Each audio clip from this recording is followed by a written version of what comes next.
come from a long line of engineers. Do we have any other engineers out there in the house today? Anybody? So both of my grandparents were engineers. One was aerospace, one was electronic. My dad's an engineer, communications engineer. My older brother is a mechanical engineer. My younger brother is a chemical engineer, and I am a priest. What happened? Broke the family business, right? But it wasn't always that case, obviously, and I was actually going to take up the family trade of engineering, and I was good at particularly chemistry and math in high school, so I decided I was going to become a chemical engineer as well, take after that family trade. And so I ended up going to UC Irvine as a chemical engineering student. And I remember that very first day sitting in that lecture hall with the dean, and there was about 140 of us in there. And I remember him very distinctly. The very first words out of his mouth were, "Only 5 of you will graduate with this degree." And I was like, that's for sure. It's going to be me. I'm graduating with this degree. It didn't happen. But I remember pursuing that and thinking that that was what I was going to do in my life. But the Lord gave me this deep, profound sense of that wasn't where He called me. I was really good at the academics and doing all of those kind of things, but I just didn't have my heart there. I didn't find my peace in doing that and kind of thinking of myself and doing that work for the rest of my life. So I asked myself, like, where do you find your peace? And at that time, I found my peace working with high school kids. But who finds their peace working with high school kids, right? Probably the reason I work at a high school now. But so I decided I was going to do something crazy. I decided, you know what?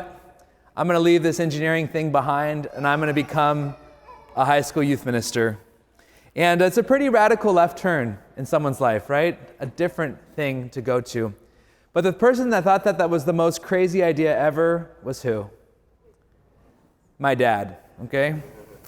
Come that frightful night that I had to inform my dad of my decision.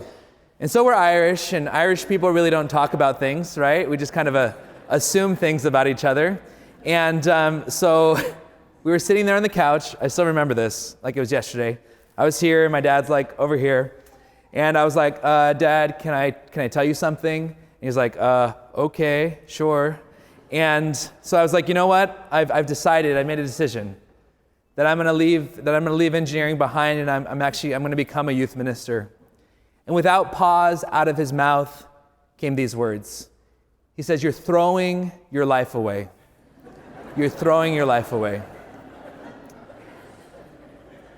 And I thought, and what I wanted my dad to say to me was, "Son, I'm proud of you.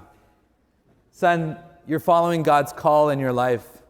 But instead he said to me, "You're throwing your life away." I think all of us are longing for that Father's blessing, right? We're longing for the Father's approval. We want Him to support what we're doing, because it's hard to go forward without that. It's hard to go forward without knowing that we have a Father who's like behind us, with us in the missions that we have in our lives. And I know He was probably thinking behind there, right? Like, I don't want to take care of you for the rest of your life, right? Like, you know, we need you to get a real job, you know? But as I am Irish, but also German, makes us very stubborn, right? So I was like, watch me throw away my life, right? I was like, I'm going to do it. And so I did. I threw away my life. And I became a youth minister, and later I became a priest. As I reflect back on that, I think it came from a fear in his heart. I think it came from a place of also frustration, because my older brother, although very talented with his hands and doing things, he really struggled with school, and I was the opposite. I could really do it, but I really didn't want to. And I think that really frustrated him as a father. But I started to reflect on my own life as I went forward without his blessing to do what I felt what I was being called to in my life. I started to realize that the blessing I desired from the Father didn't have to come from the earthly Father. The blessing had to come from the one giving the mission. The blessing had to come from the one giving the invitation, which was God the Father, the eternal Father. And when God calls, He also blesses, right? Because our mission comes out first from this blessing of the Father, from a belonging to Him. And I started to realize that this blessing, the Father's blessing, has already been given to me from the very beginning of my life with Him from my baptism. See, the reason we celebrate the baptism of the Lord is not for the Lord's sake. Did Jesus have to get baptized? No, right? He was without original sin. He didn't have to have any sin wiped away from him. But I think the primary reason why we have Jesus being baptized is because he wanted to show you and he wanted to show me what happens at our own baptism. He wanted to show us that when those waters are poured over our head, that the heavens tear open, and the Spirit like a dove descended down upon us, and a voice from heaven made this claim over you. You are my beloved Son, you are my beloved daughter, in whom I am well pleased. From the very beginning of your relationship with the Father at your baptism, he has claimed you, and he delights in you. And that this becomes the basis for mission. This becomes the place that all the rest of the Christian life is lived out of. It has to be this place. Because if we forget our belovedness, we also fail in our mission. This is also the beginning of Christ's mission. Notice how nothing is recounted beforehand of his mission as such.